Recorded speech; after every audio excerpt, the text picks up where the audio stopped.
in Frisco. Brought to you by Blockchain.com. Invest like your icons with Blockchain.com. The National Medal of Honor Museum. Join the mission at mohmuseum.org. Buffalo Wild Wings. If it's game day, Buffalo Wild Wings is the place to be. Alltech Lansing. Just listen with Alltech Lansing. Perfecting sound since 1927. And by SWBC Mortgage. Customized solutions to help you meet your personal and business goals. Visit SWBC.com. Now your hosts, Nate Newton and Bobby Belt. Happy Wednesday, everyone. Welcome to Cowboys Crosstalk, live on the Dallas Cowboys Radio Network, DallasCowboys.com, and all other associated social media platforms. We are live from the Cowboys Club, the Star in Frisco. I'm Bobby Belt from 105 through the Fan. I'm joined tonight, as always, by the three-time Super Bowl champ and six-time Pro Bowler Nate Newton is with us. Big Papa, as Charles Haley told me to let you know. And our guest tonight has quite the resume. So I'm going to need to make sure that I get to all of this because it's a very lengthy. Totally, look, it's going to cover up my whole screen there. Yes. This rundown. Okay. Wow. So he was a two-time consensus All-American at the University of Oklahoma, where he also won a national championship in 1985. That was the same year that he won the Lombardi Award and was named Lineman of the Year by UPI. Wow. All of which eventually led to his enshrinement in the College Football Hall of Fame. He was the second overall pick in the 1986 NFL Draft by the Atlanta Falcons. The second, number Stop two, it. where he would be named to the All-Rookie team and then the All-Pro team in 1989. But we have him here tonight because of a fateful pregame conversation with Dave Wannstedt on December 30th, 1990 at Atlanta Fulton County Stadium. That set the wheels in motion for him to become a Dallas Cowboy, where he would go on to win 2 Super Bowls in 1992 and 1993. The man I'm describing, of course, is none other than former Cowboys defensive tackle Tony Casillas. Tony, thank you so much for joining us. Man, it's always a pleasure. You're kind of like, I don't know if that's condescending. No, I'm just messing with you. Because every time we see each other, it's always like the old locker room and just the. You get older, but the memories never fade. No, it's not condescending. You embellish a little bit more. But this guy right here, man, I love this guy. And there's a reason why I walked the way I do now. It's because I had to work against him every day. And that was even the brother-in-law deal. But, thanks for having me, Bobby and Nate. I appreciate being here. Let me tell you, man, Tony Casillas is on Casilla.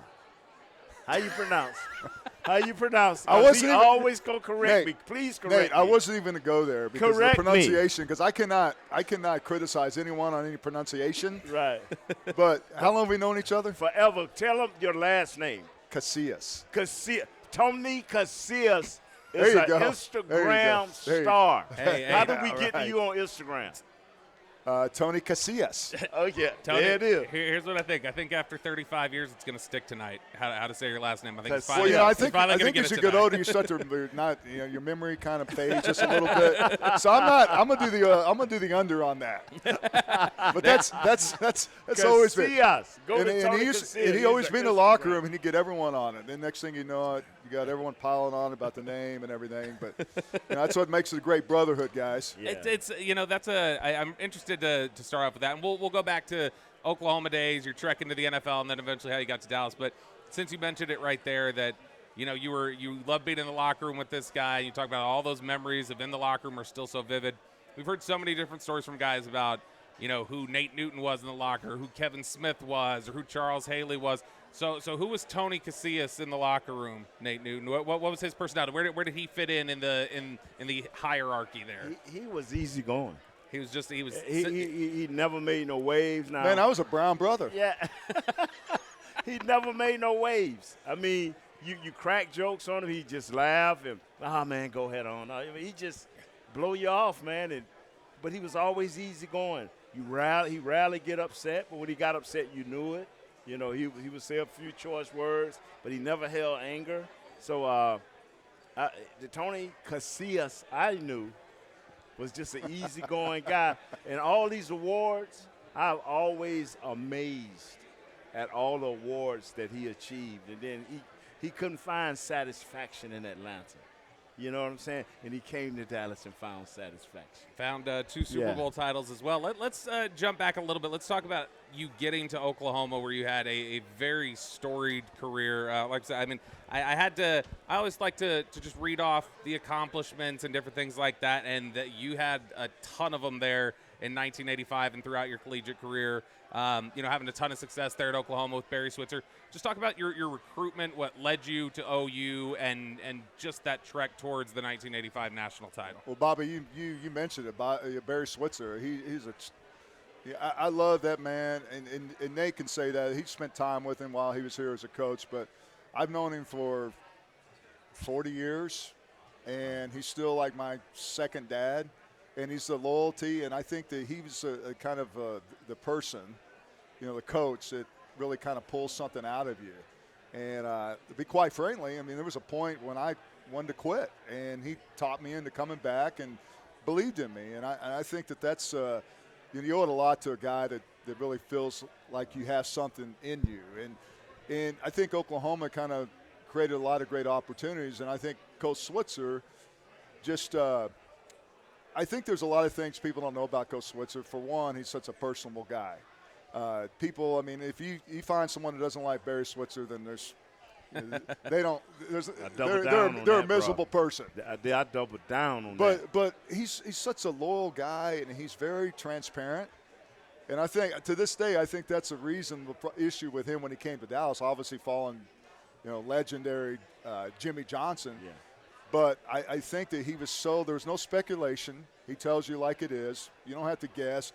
And he's to me, I think that means a lot to a lot of guys. So I think that's really the connection I made with him when I went to Oklahoma. And really the rest was history. Did you find that, because you obviously spent time here early 90s with Jimmy as your head coach. You went over to the Jets for a little bit, came back around to Dallas, and Barry was the head coach by then.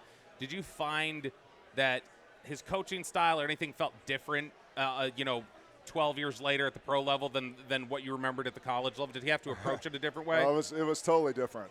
I think that his reputation in college was, I don't know if you ever read The Bootlegger's Boy. It's a book about his life, and if you read that, you kind of get to know the man himself. But I think he was more of a dictator. Because he told me that one time, this is not a democracy, this is a dictatorship, and he was a dictator. But I think when he came in the NFL, I think that he just, especially with the Cowboys, he felt like, hey, why change things? Everything is kind of on autopilot, and unfortunately, he didn't see what Jimmy, what he put in place. And so I think that he kind of understood that, and I think that there was a lot of guys that kind of pushed back because they were used to Jimmy Johnson. He's a demanding coach, which was great for all of us because that was our success. True dictator. Yeah, exactly. A true dictator. I mean, he was a guy that wouldn't, after we lost the game, wouldn't feed us because he wanted to set an example for us to let that resonate. Yeah. We don't lose, right? Yeah, remember? That's right. Yeah. So I think Coach Switzer was totally different. He just like, look, man, I'm happy to be here. I'm going to do my job, but I'm going to stay out of the way, and I think maybe his kind of, and maybe Nate can attest to this, maybe he didn't know that, and so I think a lot of guys maybe resented that he wasn't this hands-on guy like Jimmy. I mean, there's not too many coaches who were like Jimmy, but so I think it was kind of like setting himself up for a lot of short-term great, long-term failure. Yeah. I like what you point out there about Barry Stock when he got here and the way he was just like, I'm not here to mess with anything, essentially. Dave Camp, I remember, I think it was last year we talked to Dave, and he had mentioned that when he first got here, he said he remembers the first time Barry walked into the coach's room after he had been hired, and he said, guys, nobody needs to be nervous or anything else. I'm not here to mess anything up. Y'all have won 2 Super Bowls. You've been doing great before I got here. Literally, the only thing I'm going to ask is, just be loyal to me. Let's build a culture of loyalty, and let's be there for each other. Would you say that Barry was more of the players coach, the type that would try to connect with guys on that level rather than I'm the disciplinarian, I'm essentially the father in this setup? Would you say that Barry's more Let's friend? just keep it how it really is. Barry was sitting on his couch.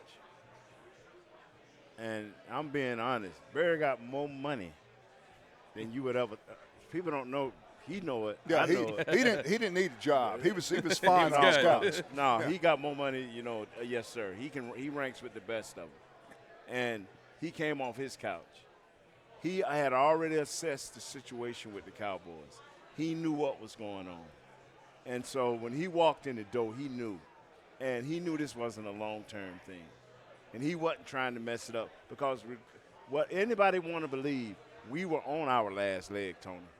Each year, a guy would leave or two guys would leave because we were getting older. Right. Coach Twister wasn't our failure. Our failure was we did not take the time. Jimmy did not take the time. If he would have probably stayed, he would have. He did not usher the older guys out and bring in enough fresh blood. We did not have that. That but was Nate, job. there was a lot of strong personalities in that locker room. Yes. So I think the way the different coaching style, Barry compared to Jimmy, was totally different. Because there was guys that needed the coaching, the philosophy of Jimmy. Yeah. And there was other guys that didn't have a problem with Coach Switzer because they were going to do their job. But there's a lot of guys that you need to look at them every once in a while. I'm like, hey, I got my eye on you. Yeah. But you have someone like Coach Switzer that didn't want to be that type of that wasn't his. That's when his nature. Didn't want to be heavy-handed. No, he didn't want to change anything, and he already had the leaders in the locker room. The Troys, the Emmets, the Nates, and every one of them's in the locker room. I wasn't no leader. I was one of them guys that got my eye on me. Well, you know what? Well, there was guys that needed to hey, you know what? You need to leave the bar at 12 instead of 3 a.m. in the morning. Thank you. Right? Thank you. Maybe that's Coach Switzer. Well, Coach, you was out there with me. Yeah. That's why you guys bonded the way you did. It's funny you mentioned that completely different guy from time at Oklahoma to when you saw him later. I'm curious, when you won that national title in '85 and you eventually won Super Bowls with Jimmy Johnson, we've heard so much about how different the two of their styles were. What did you find was a similarity or commonality that you were on teams with both of them that became champions? What did you find was similar about their approach in getting to a championship? Well, I think Coach Switzer had expectations. And I think his approach was that, Nate, you're a professional. You've been in the league for, 8, 9 years. Whatever you've done, just continue to do that. And there's guys that do that. And I think that was the thing that he had in common with Jimmy. And I think that he expected that. It's like, hey, I trust you, so don't do anything. Don't be disloyal to me. Yeah. Right. Don't make me look bad. Right. And I think that may have been kind of a slippery slope. But his whole goal was to win. It wasn't like, hey, I'm just here. He was all in. And I think that his approach was more of a, just a standoffish, more and watch things. And then, unfortunately, as I mentioned, there was things that just kind of imploded. The thing that made Coach Johnson and Coach Switzer the same is they both knew talent and they both were straight up with you. Right. Coach Johnson maybe was a little bit harsh with it, whereas Coach Switzer wasn't. But he would tell you in a matter-of-fact way. I remember one time in front of me, he came, Mr. Jones came with me and Coach Switzer was talking. He said, man, Nate, what do we need? What do we need? And I'm trying to figure out, I'm a player, what do we need? And I stumbled around for 5 minutes, and I said, Coach, I looked at Coach said we need a tight end that can block and catch, just straight up. And then I remember one time at the end of my career, he came to me and said, big fella, your feet slipping. I said, what you mean, Coach? He said, your feet ain't where it used to be. He said, your run blocking is always going to be there, but your pass blocking is starting to slip. Jimmy was the same way. Jimmy may would have said it in a more colorful way, but it was the same. These guys are straight-up guys, and they're from the same school of hard knocks. They're from the same school of hard knocks. Well, and in the path of those guys, whenever you look at Jerry, you look at Jimmy, you look at Coach Switzer, and all these guys, the pathway was through Arkansas. So all these guys knew each other. Yes. It's just kind of, I mean, it's an Arkansas thing, but I'm just thinking all these guys knew each other. And, to Nate's point, I think Coach Switzer was honest with you. Yes, he was. And I don't think he would sugarcoat. I mean, there's guys, in the business of playing this professional sports, there is that time where people just, what they say, they'll smile at you, and meanwhile it'll be, smile on your face, backs out. I mean, there's that type of the shrewd business that happens. But I think Coach Switzer was pretty honest with you, and he gave it to you. And, sometimes the truth hurts. And I'd rather have that than someone just BSing me the whole time. And we've all experienced that. Out of nowhere, just cut you. Yeah. Well, let's hear the truth about how Tony Casillas arrived in Dallas with that conversation he had with Dave Wannstedt in Atlanta a year before in 1990. We're going to talk about that when we return here on the SWBC Cowboys Crosstalk. Tampering.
BC Mortgage's Dallas Cowboys Crosstalk. Yeah, check this out. Broadcasting live from the Cowboys Club at the Star in Frisco.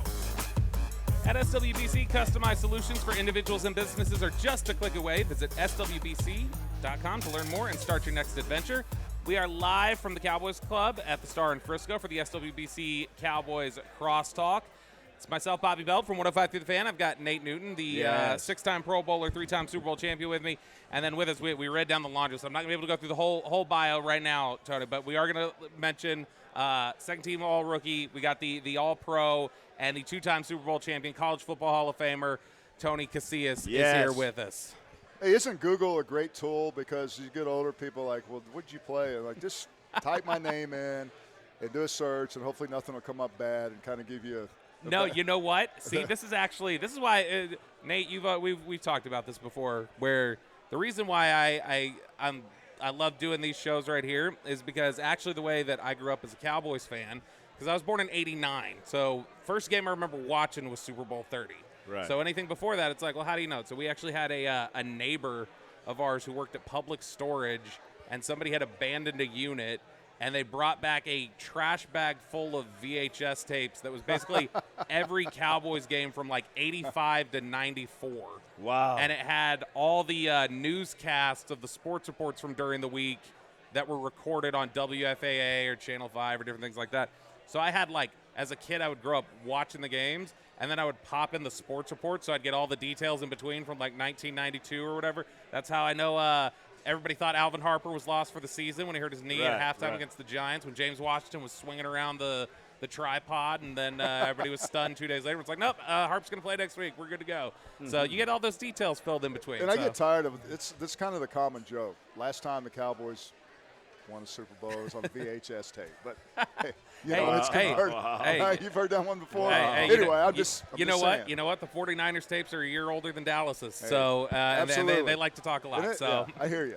All right, we're joined by Tony Casillas tonight. Tony, so I set it up a little bit, but I know you've told this story before. I've interviewed you a couple different times on a couple different platforms, but you've told the story before about when Atlanta and Dallas were playing each other late in the 1990 season, which was before – I think that was the year Dallas finished 7-9. That was near the end when Babe had to step in and play for Troy at the end.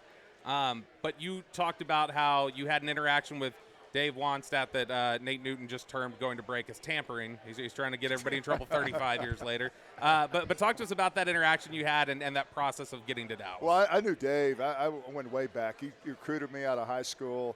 He was at Oklahoma State on Jimmy Johnson's staff. All these guys, Butch Davis, Larry Coker, Tony Wise, all these guys are on his staff, and eventually went to Miami and then came back to Dallas. So I knew Dave. I had a lot of familiarity with him. In fact, I saw him more than I saw my mom and dad. I mean, he was at the school. I mean, he recruited me hard. So fast forward, he's obviously in the NFL. I'm in Atlanta, and it's just, for me, it just wasn't a good fit. A lot of different coaches. They're toxic. It was not a good organization. So I was actually inactive because I had an injury the week before, and that was when Jerry Glanville was a coach. And there is a lot of truth when people talk about, hey, I'm not one of his guys. I was not one of Jerry Glanville's guys, which is fine. I get it.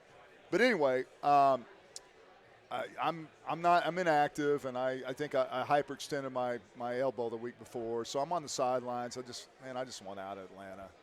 I'm thinking, how can I get out of here? I need someone to save my football life. Right. So lo and behold, I see Dave Wannstedt, and it's during the pregame warm-ups, and I go out there, and I go over nonchalant. I start talking to him. I said, look, hey, Coach, is there any way that you can get me out of here? I mean, I need to be revitalized, and if there's any opportunities that I can fit in, I mean, save me, throw me a lifeline. Right. So you know how it is. You just have conversation. You're talking about. You never think anything's going to come to fruition or anything. You just think I'll never hear about it. So yeah, I'll let you know, Tony.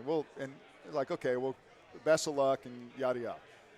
So it was, I guess, in June, right before camp, when I was supposed to report in Atlanta. I was in Tulsa, Oklahoma, at my buddy's house.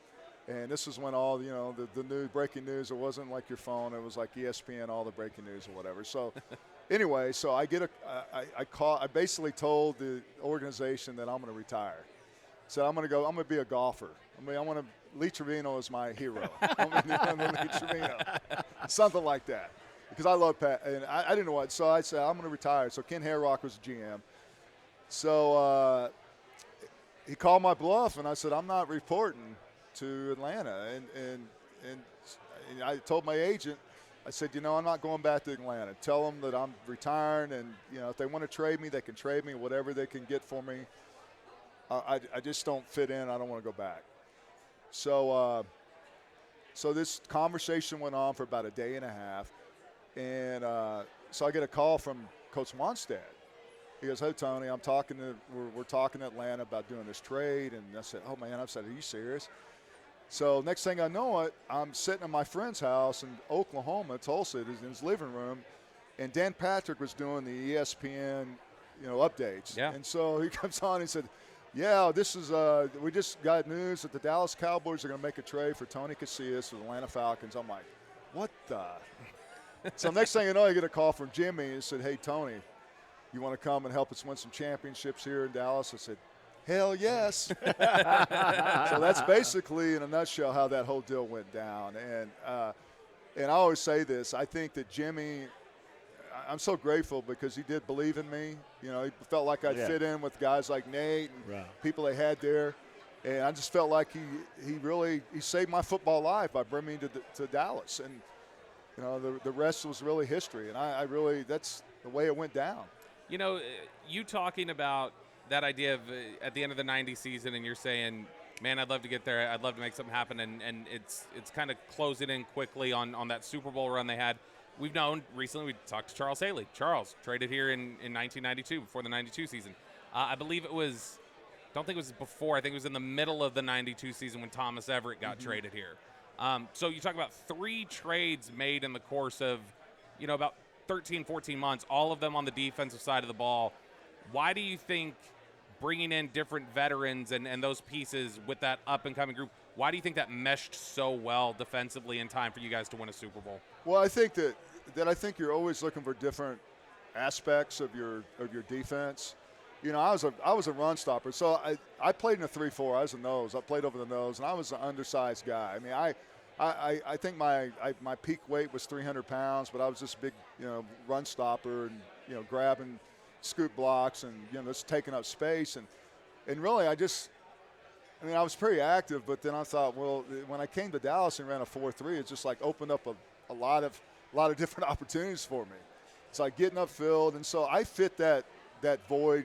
Well, I mean, we had Russell. Russell was the #1 pick. We already had a lot of depth there, but it really kind of fit my style of play because I was an upfield type of player, so I wasn't having to do that. And so I think, for one, I think Jimmy and Dave felt like I could help him there.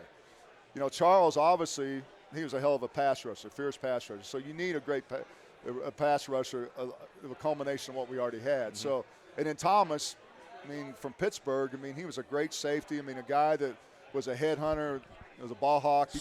Smart guy. So, and I think that Jimmy was good at, like, just kind of finding different personalities that would fit in the locker room. And I think that that's very important as a guy that evaluates talent, not only, like, you know, on the field, but, you know, how are we going to get along with each other? And I think that he was good at judging that type of talent and that type of character. During y'all's Super Bowl runs, there was a lot of that changeover, that swapping out pieces or trying to acquire veterans to fit just right. There wasn't as much of that offensively. I mean, you got Jay Novacek, Plan B free agency, but one of the big ones that occurred was on the offensive line for the 3rd Super Bowl when you guys you brought in Ray Donaldson after Mark Stepnoski left. Did you find was that like an easy, seamless transition, have a veteran come into a veteran group, or did you find, hey, that guy likes to do things a certain way, we do things a certain way, there's got to be a little bit of a blending? No. Ray took a minute to adjust to how Coach wanted to block, but he was a veteran. He was all pro. He came from running backs of 1,000 or more yards, and so he fit right in. He had attitude. One thing about it, Tony wasn't going to be pushed. Now, he was easy to get along with, but if he didn't want to do something or he didn't feel something, he would let you know. All of our guys were alphas, all of them, first-round pick. Same with Ray Donaldson. These guys were beasts. They were already established. Now, whether they knew it or felt it, it didn't matter to us because we knew and trusted Coach John. When he brought in a dude, he was going to be a dog, and he was going to do his job. Yeah. Let's we talk about part of the reason why I'm asking you guys about this is what we're going to set up for when we talk. We're going to go to our second break, and I want to talk to you guys about current day Dallas Cowboys. This team is really starting to gel in a couple areas where you may not expect. Some undrafted free agents, some guys who are not your bigger investments stepping in and maybe playing better as a team. So just want to talk to you guys about that idea of the team kind of blending together even when you feel like you don't have all of your best individual parts. We're going to do that when we come back here on the SWBC Cowboys Crosstalk.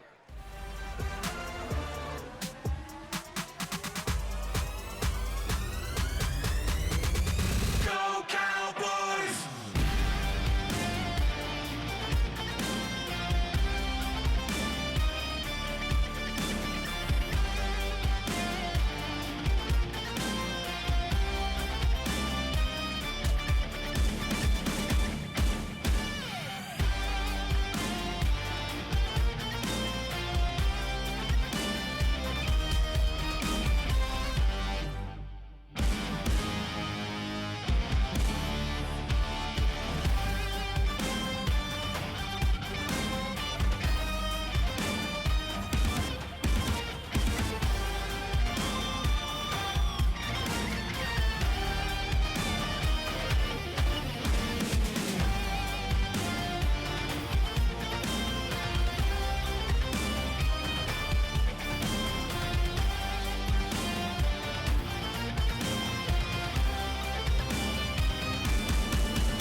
Back to SWBC Mortgage's Dallas Cowboys Crosstalk. Yeah, check this out. Broadcasting live from the Cowboys Club at the Star in Frisco. At SWBC, customized solutions for individuals and businesses are just a click away. Visit SWBC.com to learn more and start your next adventure. We are live from the Cowboys Club at the Star in Frisco for the SWBC Cowboys Crosstalk. I'm Bobby Belt from 105 through the Fan. I've got the 3-time Super Bowl champion and 6-time Pro Bowler Nate Newton here with me as always. And our guest tonight is the All-Rookie Team member, All-Pro member, the 2-time Super Bowl champ, the College Football Hall of Fame member, Tony Casillas. Tony, thanks again for joining us. Appreciate it. So I asked you guys about how players gelled with you guys, veterans that you brought in, whether it be Ray Donaldson or Thomas Everett or Charles Haley or whoever it may be. The Cowboys recently, over the last month, Cowboys pick up their third victory in 4 weeks. This most recent game, they go on the road against Carolina and pick up a pretty big victory. The offensive line really starting to come together. In fact, on both sides that you guys had played in the trenches. Offensive line coming together with undrafted free agents being mixed and matched in here. Defensive line, you're seeing Mozzie Smith, starting to put it together. Carl Lawson playing really good coming off of the edge. And they're doing this without a lot of their long-standing veterans being in place and some of those guys who have been bigger parts of this football team. I'm curious from both of you. We'll start with you, Tony. The idea of being able to play better when maybe you're missing better quote-unquote players. Like how does that unit play better with maybe lesser talents, quote-unquote, for lack of a better term? Well, I think you just find out what type of players you have, and I think, you hear it all the time as the next man up, and you get your opportunity to either expand your career in the NFL or take a step back and they'll go on to someone else. So I think that every time you get an opportunity, especially the situation for the Cowboys this year, decimated by injuries, we've all talked about it week in and week out. But I think now you're seeing as guys getting the opportunity and taking advantage of it. And really, I think for me, I'm impressed with what they've done. Now you look at the games that they've won. People are like, oh well, they really haven't beaten anyone. Well, that really doesn't matter because, there's a lot of carnage going on about 6 weeks ago whenever Dak got injured and Cooper Rush comes in and he's 3-3 and has thrown over 1,000 yards and 10 touchdowns, I believe. So he's came in and filled that void. But these younger guys, especially, getting the opportunity to play and you mentioned before we went to break, Bobby, is that it's not just about number one picks. It's about when you look at the roster, it's only made up of when you look at the type of picks in the first, second round, the rest of these guys are sprinkled are like free agents or guys going out there and evaluating talent. So what we're seeing now is the guys they're playing for something, whether it's a contract year, whether it's, my opportunity, am I going to fit in here? I want to be here. So give me a reason not to cut you and not bring you back. Give me a reason to keep you. And I think these guys are valuable reps, and these guys are taking advantage of that. And I think that's what I see. You see more of a person's character when it's easy to mail it in. I've been on teams where there's no. Yeah, you've been there, right? Yes. Yeah, I mean you can. It's hey, people are already talking about what they're going to do in the off season with 6 weeks left in the season. So I think now that says a lot about what these kids are doing and really taking advantage of the opportunity because, Nate, you know this, and everyone knows, you don't get those opportunities that much, especially when some guy's playing in front of you. That's I always say, when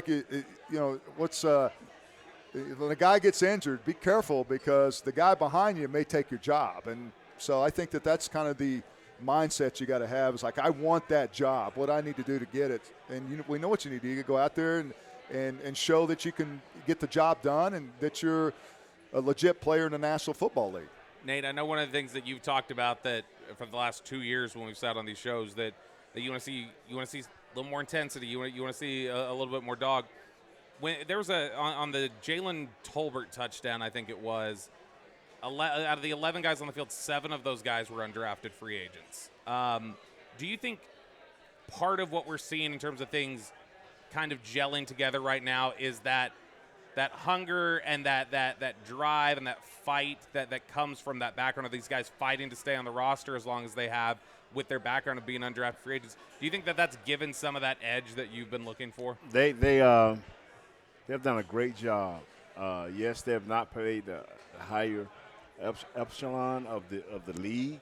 They've played kind of bottom feeders, which they are right now. What I've liked is what Tony said. These guys are free. Most of them are free agents. They have had 3 weeks here, even with the Cincinnati game. They've had 3 weeks where they're building confidence. We did the same thing, Tony. We built confidence on the bottom feeders like we were. We were bottom feeders. So you're building confidence to see can you get now these next 3 weeks, Tampa, Philadelphia, and Washington. These guys knowing that they can't lose because they're going to lose valuable spots. We're going to get a chance to see these guys on a different level now. So that is what I'm waiting for. I'm waiting for Chauncey Golston to continue to do what he's doing. I'm waiting on this young linebacker, 35. I can't. Maris Leafau. Just keep doing. I got you see what I'm saying? Yeah, I don't want to mess up his name. I mean, Casillas. I mean, everybody can't be Casillas. That's a tough one. Yeah, so it's difficult, Nate. Get off me, especially man. in Texas. I see. I look at him trying to throw at me. I was sincere about that. I looked at my screenshot, the name, like, okay, phonetically. But anyway, all of these guys, all of these backups, you're getting a chance. See, because all of our wide receivers, barring CeeDee Lamb, has been question marks, big question marks. You got 3 weeks against better than average teams to show who you are. And so this is the fight I've been looking for out of these young guys. This is the experience we've been hoping to get from these young guys, which we wouldn't have got if this year wouldn't have started like it did. So now will you have that edge when you're playing a team that's talent, man for man is better than you. The Tampa Bay Bucks, man for man, is better than us. How will you perform this time? I think what happens too is like when you have injuries, to your team, like your quarterback and some of your mainstream players you have in your team, all of a sudden it's human nature to sit back and like, dang, what are we going to do now? We don't have Dak. We don't have our Micah. Yeah. We don't have our best player. What are we going to do? And then after you get over that, it's like we still got to go out there and ball out. We still have our job to do. And I think that's the point when you're, to your point, Nate, these next Tampa Bay, they're a good team. Yes, they and are. You got the Eagles, and then you got Washington. I mean, if they can win 1 or 2, 3, 2 games, I mean, that would be phenomenal. But I think what you mentioned is that playing with the edge and the urgency. That's the thing that you want to see because, that's the easiest thing to do. And as weird as that sound, people are like, well, aren't you supposed to go out there and play hard and have this ferocity? Well, there's a lot of guys that don't do that, and collectively they start setting back again, just getting all shock about the people that they don't have and the people that we do have to play with. And I think that's what the leadership and playing hard it really takes over and really covers up some of that. I've been on teams. I don't know about Tony. I've been on teams where with 3 weeks left in the season, hey, man, who's the best storage place? Who do you call? I'm moving to such and such.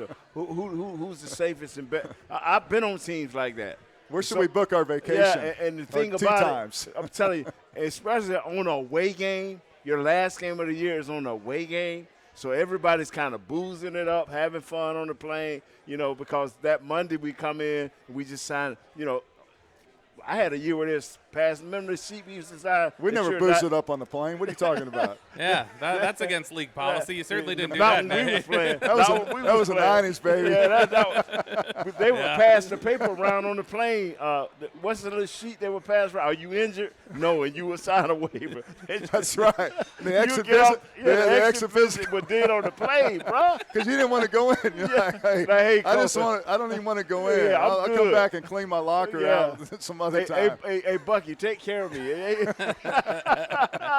So I'm curious that when you guys talk about that, because here's the thing: when you watch the offensive line, for instance, last couple weeks, defensive side of the ball in general, you watch the way Brock Hoffman plays, or the hair on fire style that like Maris Leafau has that we were just talking about. I love that kid. He's so much fun and so intense. Is that as contagious when you're on the field? Is that as contagious for the guys on the field as it looks like it is from Kevin afar? Gogan, Eric Williams for us. Kevin Gogan. Tony Tolbert was that kind of mean guy. Yeah, and they call you out in the film. I don't know if they did it with y'all. All the they time. call you out in the film. Be want to take your money, man. Hey, you should get fined for that right there, the way that dude just did you. And you that was the worst part. It seemed like you go in the next day and you're watching film, you know that it happens. Yeah, it happens. Every now and then, yeah. You're just going to get your ass just tore up. Right. Sorry, for lack of better words. Right. It happens. Yeah. But then you got like Charles Haley is like, hey, and you're like, okay, I know this play right here. I got reached, and Right. they gain like 10 yards. And Right. Maybe the coach won't see it, and the play will go by, and then Charles like, hey, wait, run that back. Look at Casillas. And I'm like, what are you calling me out like that? So there was some accountability in there because you don't want to be embarrassed the next day. I mean, I think that's the worst anxiety for me was like going and watching film next day and like, I'm being judged by my teammates. You won the game. You done won the game. Yeah, and then like I just felt like I should have did better on that play. Right. I should have did this and that, and then but your boys would call you out. They make sure the coach didn't miss anything. Now, could you said Charles would do that to you. If you guys ever saw that happen to Charles, was anybody brave enough to say, Charles, wait, run that back. Let's see what Charles did. Hell yes. Yeah. Oh yeah. Who was most consistently gonna stop it down and roll back Charles? Tony Tolbert. Tolbert? Tony Tolbert rolling back Russ. But the thing about it was, Charles always going to have some logical explanation why he did what he did. You know what I'm saying? He goes, but hey, he was like trying to play those power O's and those counters. Right. He goes, hey, coach, I'm an edge rusher. Yeah. That's what an edge rusher. Yeah. So, and Eric would call you out, man. I mean, Eric would more call you out during the preparation of the week, and you try to give a guy credit. Eric would not let you give a defensive lineman credit. He just, I'd be like, hey, man, this guy got long arms. He's like, hey, man, what you quit? What you doing? You ain't going to let the game play out. You give it to this guy? Man, punk that son of, and this group right here, the wall that Renault will be known for, these guys play with so much continuity. Like an umbilical cord. I think offensive linemen, especially in this understanding the game and understanding each other's characteristics and nuances and, the favorite food or whatever it may be. I mean, there was a lot of brotherhood with that, and that's what made them so unique because they did. Like Eric, man, that dude he was a dog, man. I'm telling you, man. Hey, so you remember, right before they introduced us, like during the game, we all we'd all have two lines on each side, and remember Big E? Big E would run out there, and he'd be so jacked up. You would not want to put your arm out there because he would break it. Like, hey, give me a high five. Oh. When he hit my arm one time, I swear to God, I was going to have to be inactive because I thought he broke my arm. I learned my lesson, but that was Big E. He was intense. Only Larry Allen and Big E warmed up with one another. Oh, God. And because I warmed up with Big E one time, and I was kind of, half doing it, warming up, because everybody warmed up a little different. Mm-hmm. So I didn't need all that. I want to have a set amount of plays I was going to make in the game. So I got in front of Big E because we were going down the line punching, punch step. Big E punched me, man. I dropped to my knees. I looked at Big E. I said, that's it. I'm warm. I'm guy 53 today. I'm inactive. The 79. He would have tape. He would use tape, a whole roll of tape on one finger. Come on, man. And then he had, I don't know what, did he do his own, like, his T-shirt, he wore his pads? Yeah. He had all these different holes in there. He would cut holes like, in there's his shirt. like holes everywhere. A big V. I thought maybe he got mad or something but Big E, he was, before some adversity happened, that dude, Hall of Fame player, just like this cat right here next to him. I'm telling you, bro, he was, but he was intense. Tune, I mean. I talked to Big E the other day, man. He just, that dude. And now he's so soft-spoken. Yeah. Deacon in the church. Well, he was soft-spoken until he went. He crossed that line, and like all of a sudden it was like all hell's breaking loose. Yeah. That's good stories there from Nate Newton and Tony Casillas. We're going to take our final break here on the SWBC Cowboys Crosstalk. When we come back, going to take a look ahead a little bit at Tampa Bay and what the Cowboys need to accomplish here over the last 3 weeks. That's next on the SWBC Cowboys Crosstalk.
Back to SWBC Mortgage's Dallas Cowboys Crosstalk. Yeah, check this out. Broadcasting live from the Cowboys Club at the Star in Frisco.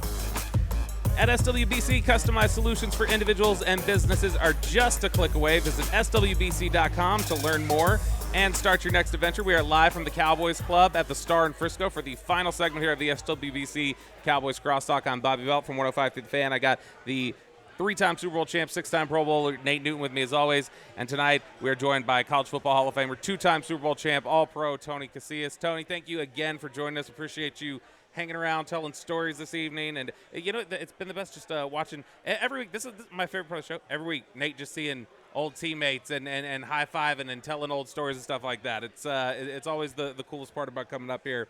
So Tony did an inverted tampering. He did. Yes. He did.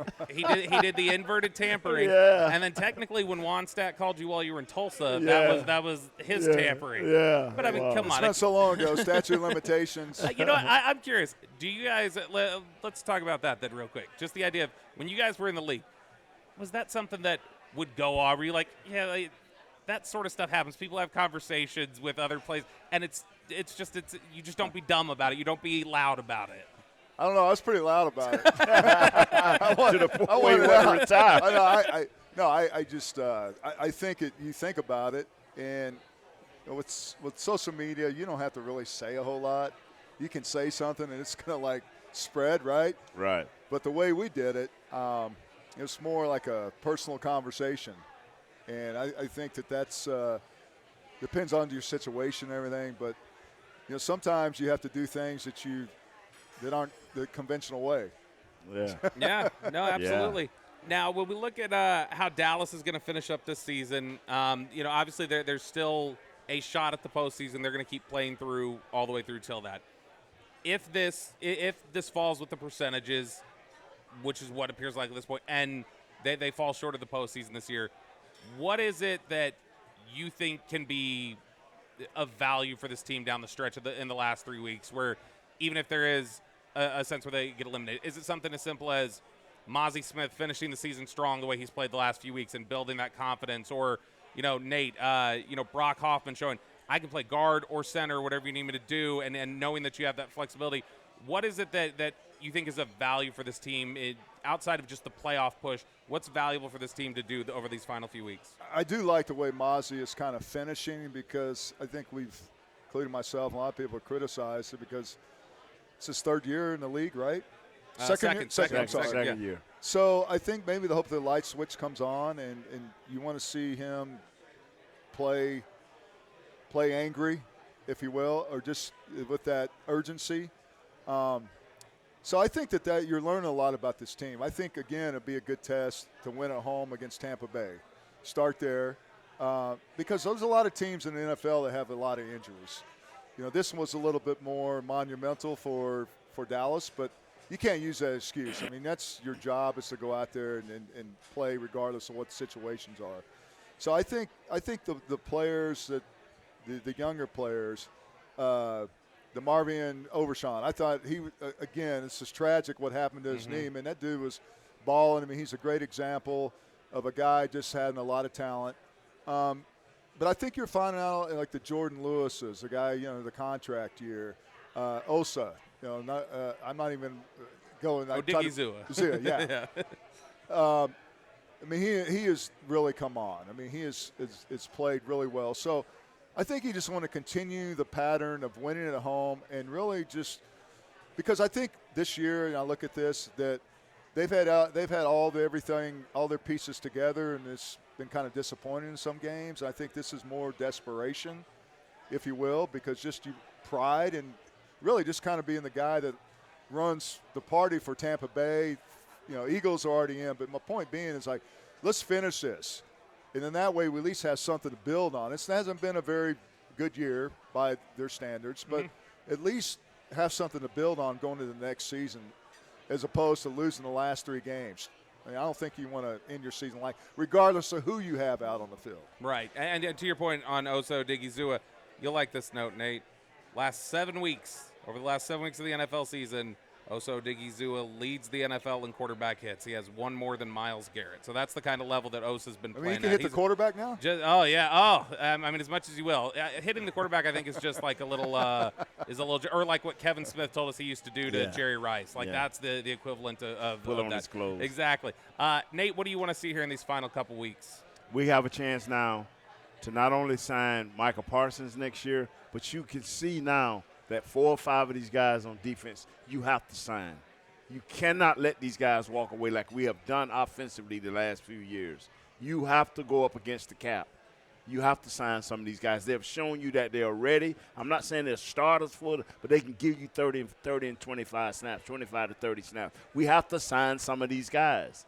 If we don't do that right there, you might as well just not even play the season, in my opinion. There's Brian Broaddus, who works with us at The Fan, used to be a personnel guy. He had said something recently where he said, you know what, as a personnel guy, the thing you always hated was you hate developing talent for somebody else to use. I feel like a farm team, bro. Yeah, you hate when you bring somebody along like Chauncey Golston playing really well, Oso Odighizuwa playing really well, Rico Dowdle, like these guys playing really well, and then knowing free agency's on the horizon, and you just hope like, hey, let's figure out a way to make this happen, make this work. It's not just your franchise guys, your quarterback or receiver. Yeah. There's guys that you have to have a lot of confidence and believe in them, and just by what they've done on the field to prove themselves. Absolutely. Sunday night against the Tampa Bay Buccaneers. Nate, I guess I don't need to. Who you picking? The Cowboys. I know. Tony, who you picking? You got the Bucs? It's close. It's close. Nate has been picking. 27-21 Cowboys. There you go. Nate said they were going to go 17-0 this year, so no worries, Tony. For Nate Newton, Tony Casillas, I'm Bob Belt. We'll talk to you guys again next week. Bye. This has been a production of DallasCowboys.com and the Dallas Cowboys Football Club. How about this, Cowboys?